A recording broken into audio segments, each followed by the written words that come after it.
Hey guys, it's Jason with the Board Game Mechanics, and today we're going to take a look at a cool resource management building game from Cobblestone Games called the Builders of Blankenburg.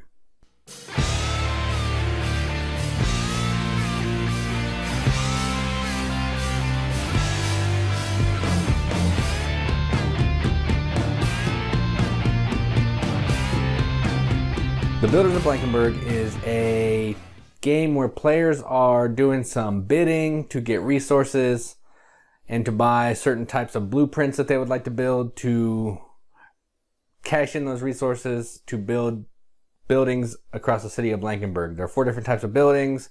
Some are going to give you points. Some are going to be able to hold visitors and citizens that join the game each round, and you're going to do that over a series of rounds based on the number of players, and whoever has the most victory points is the winner. That's a quick overview. Let's go down to the table, see how it plays. Alright, so here's a game of Builders of Blankenburg, set up for a 2-player game. So let me go over setup real quick. Each player is really going to have a shield too, but just for sake of playthrough, I'm not going to do that, but there's what the shield looks like. And inside it has what every building costs to build. So just know those are in the game. I'm just not going to mess with those. Alright, to set up the game, each player is going to get a wood and a stone. They're going to get a character, which is going to give them extra abilities. So this guy gets to start the game with 1 rare resource, which is iron, marble, or glass. They took glass, and they're going to get an extra income every round. This player starts the game with 1 extra building, because normally you start with 1 building, but this player starts with 3. You can see them over there. This player has a building. Everybody gets 12 silver and some coat of arms of their choice. You put 1 coat of arms up there by the score track, and you put 1 of each good in the market.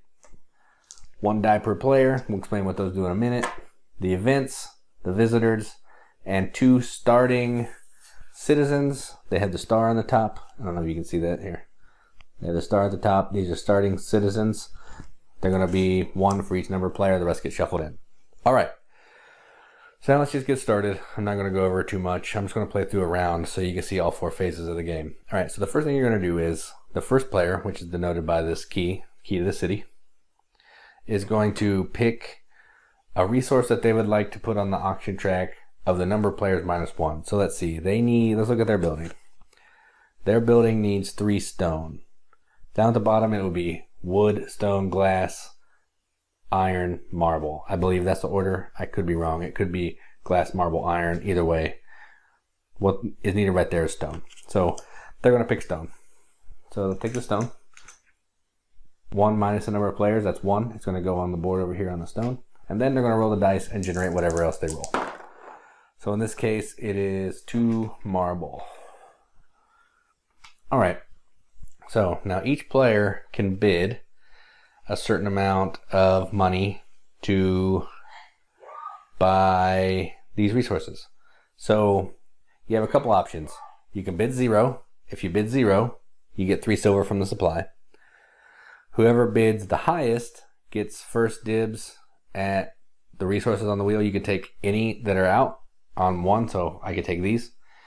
If somebody bids second, then they'll get second. So in this case, if only 1 person's bids, then only 1 person is going to bid to pick stuff. So let's say this player is going to bid 2, and this player will bid 3. All right, so they open their fists. You'll put them in your fist like this, and then you'll all reveal at the same time. So they get rid of their money, go to the supply. So this player bid 3, so they'll get first dibs. They want to take the marble because they have a building that needs a marble, so they'll take that. So this player gets what they wanted in the first place, so that's awesome. All right, so that is the bidding phase. That's how easy that is. Next phase is the building phase. So what you can do in the building phase is you can build a building that you have into the city. Buildings can only go into certain areas. So red cards can go into spaces that are red. So they are right here. They have a certain name. I don't remember what they are, but I'll put them up on the screen. Blue ones can go over here. There are green ones here, and then yellow can go down here. And I'll explain what those do a little bit later. All right, so each player, if they have goods, they can build. If not, then they can't. So we'll look around. Let's see. You can build any of the face-up ones, or you can build stuff that you have in your hand. Doesn't look like any of these can be built at this time. So neither player is going to be building, but just for the sake of example, let's say this player has another stone. We'll just go ahead and show you. So they're going to build. So they're going to cash in the 3 stone, which is what it costs. This costs 3 stone. They're going to take this red card and they're going to put it in the red area up here. They're going to cash in the 3 stone. They're going to take one of their coat of arms. They're going to put it on the building so they know it's theirs. And they're going to get points for the little gold number that is right there. So right now they have 1 point. The silver number is money, and that's how much income you're going to get if a citizen or a visitor stays in that building. And we'll go over that if that applies in this round. So this player can't build. They don't have anything to build, so they are passing. All right. So the next phase that we're going to do is the income phase. So the way the income phase works is there's going to be a couple things that happen. There's going to be an event that happens. There's going to be a visitor that comes to town. And then we're going to put the visitor and the 2 citizens into buildings. So let's go ahead and do that. So we'll flip an event. This event, each player must pay 1 silver per residential structure owned. Residential structures are yellow. No one has any yellow structures, so don't have to worry about that. Then we'll flip a visitor. They come to town. Players must convert up to 2 units of iron into units of gold. Nobody has any iron, so we're not going to do that. Then they come over here, and then they'll be going into a building later. All right. So that's then income. So this player gets 1 silver for income because that's what their character does. And now we're going to put these people into buildings. So we'll start with the visitor because you always start with the visitor.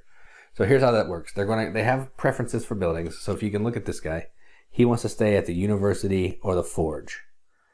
You can look on the board. The only building that we have is a tower. So this guy is not going to stay in the tower. If there's not their desired buildings, they'll stay in any inns that are built. If there aren't any inns built, they'll stay at the inn right here, which basically means nobody gets any income. So in this case, this guy is going to stay at this inn. I'm just going to mark him with a coin so that we know that we've done it. Then we'll go to this guy. So if you look at the Chandler, he wants to stay at a shop, a parish, or a chapel. We can look at the board. There's no shop, parish, or chapel. So again, he'll stay at the inn. So we mark him. The priest, imagine that he wants to stay in religious buildings. So he wants to stay in parish, chapel, or cottage. Again, there's none of those buildings on the board. So he's not going to stay there. He's going to stay at the inn. So nobody gets any income from any of these people. All right, so that's that. Next phase is the marketplace phase. So there are 2 different phases on this. There's a phase where we can buy buildings. Then there's a phase where we can buy or sell at the market. So let's go ahead and go over the buildings. So the way we can buy buildings is we can buy 1 of these for 2, 1 of these for 3, and you're going to draw 2 from the pile and keep 1 and put the other one on the bottom. You can also discard cards in your hand to be able to draw another one because you can only have a maximum of 3. So if this player wanted to draw any more, they'd have to discard some. So we'll go ahead and get started. This player wants to buy a generic plan, a basic plan. These are basic plans. These are grand plans. So they drew another tower and they drew a tavern. So neither one of these buildings are great for either of these visitors, but there's going to be a new visitor that comes out. So they're going to take the tavern because they already have a tower. This will go at the bottom. This player, they want to get rid of this bad boy. So they're going to discard this one. Then they're going to draw, oops, I put that in the wrong pile. They're going to draw 3 of the basic ones. Oh, and this player had to pay 2. And they're going to pay 2. And they get 3 of these. And they know that one of the people out here wants to stay at a cottage. So they're going to take the cottage, and it's only going to require 2 stone for that. So they may be able to build another building next round. These go on the bottom, but for sake of this, I'm putting them on top. All right, the next thing they can do is you can go buy at the market. You can do 2 rounds of buying at the market. The first round, things are going to cost $2. The next round, things are going to cost $3. I believe. Let me check that out.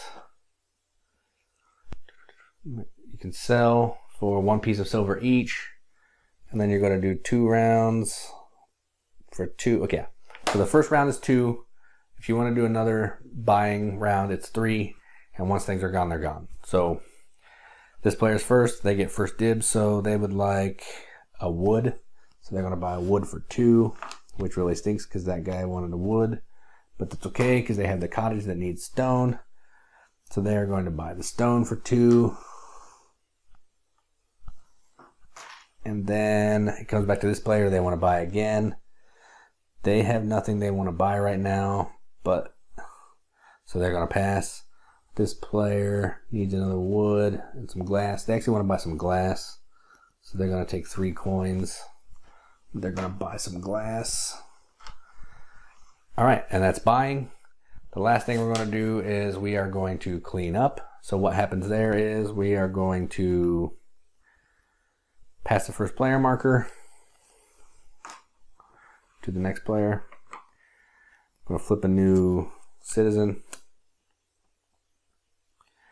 I'm going to refill this back up to 1.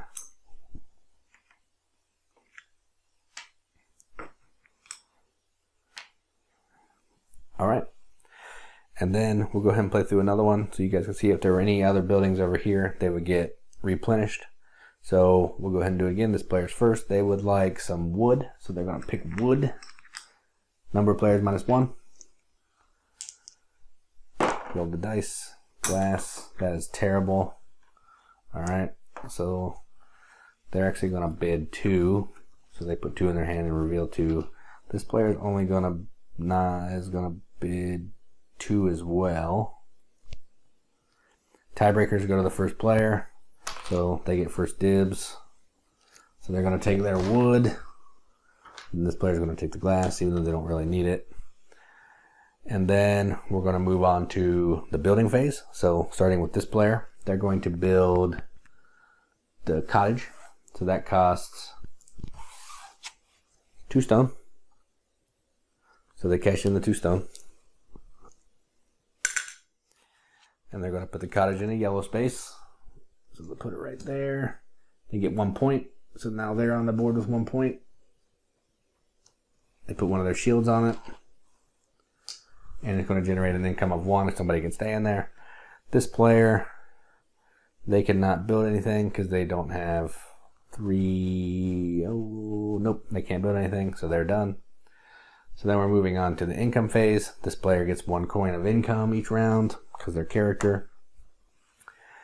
Then we're going to flip a new event. So we'll get rid of these. New event. Caravan. Add 1 unit of each rare resource to next turn's bidding phase. So rare resources are glass, marble, and stone. So we'll go ahead and do that. So we get a marble. Oh, I mean iron and glass. I said stone, I meant iron. So put that right there. And then we'll flip another visitor. So this visitor, he's going to, each player may buy 1 unit of wood for 1 silver. So this player definitely wants to do that. So they're going to buy wood for 1 silver. This player will do it as well. Nope, they're not going to do it because they don't have any money. And this guy wants to stay in a cottage or a tavern. So that'll come in handy for this player. All right, so now we're going to put them in rooms. So let's go ahead and get started with that. So we'll start with the lumberjack. He's going to stay at a cottage or a tavern. So this guy has a cottage. So he'll stay right there. So that player gets 1 coin for that. And then he can store 1 person because it has a little 1 guy right there. So that building is full. Then we'll go to the bishop. He can stay at a cathedral, a parish, or a chapel. There aren't anything, so he's going to stay at the inn. The chandler, shop, parish, or chapel, nothing. The priest, parish, chapel, cottage. The cottage is full, so he'll stay at the inn. So then this player collects their money. And we're done with that. Then we're moving on to the marketplace phase where we can buy goods and buy buildings. This player wants to not buy anything. They're good with what they have. This player is not going to buy any buildings. So this player gets to buy market first. So they're going to buy the wood because they need the wood. That's going to cost, they can't buy one. Yes. So they're going to sell one. They're going to sell a glass for one. No, they're going to sell a marble for one. And then they get a coin. And this player, they don't need to buy anything, so they're going to sell a glass for one. And then this player, they're on to the second buy. And they're going to buy this. Oh no, they never bought. Sorry, they should have bought this too for two. And then they're on their second buy. They don't have any money, so they can't do anything. They're not going to buy anything either, so they're done. So now we're moving on to setting up for the third round. So we refill the wood back up. Get rid of the lumberjack because he's a visitor. Get rid of the event. Bring out a new guest. All right. And you're going to keep doing this until all these guest spaces are full, and that's going to be the last round of the game. There's a few different guests. Some guests come with a gold coin at the bottom, like this guy. When that happens, the gold coin, when say that guy comes out, you put a gold coin in the bidding. Whoever wins the bid gets any of the resources that they want, you know, like normal rules, so everything from one. And the coin. The coin is any wild resource, so it can be used as any of the 5 resources. Or it's worth a point at the end of the game. So gold coins are really useful. They're good to get. And so if you can have some money, it's good to bid high when those are out. What else is there? I think that's really it. So you're just going to play until all these guys come out. There's going to be a different event that comes out every time. There's going to be a whole pile of buildings on here. They're just going to rack up points. Probably going to get to about 21 or 22 points in all my games we've gotten about. I think the highest was like 26. So it's not a high point game, but it is a good thinky game. So that is the Builders of Blankenburg. Let's go up to the top, see what we think about it. So that was the Builders of Blankenburg. I gotta say, Cobblestone Games is on fire. I've played both their games now, the Axe being the last one, the first one that I played, which is the newest one, and now the Builders of Blankenburg. And man, this designer is great. His games are so fun to me. In this game, you're doing some bidding, you get to do some market selling and buying, and you're trying to just fulfill contracts by having resources to build these buildings across the town. But you're competing with other players to kind of build buildings for certain citizens that come into your town, so they come to your place to stay and not theirs, so you can earn a pile of money. And you're trying to get creative with what you're putting in the rondel for the bidding. So, you know, maybe if you put 5 different kinds of resources, even if you bid one thing, you'll be able to get something that you need. Lots of decisions, lots of fun mechanisms. The only issue that I have with it is the rule book is a little clunky.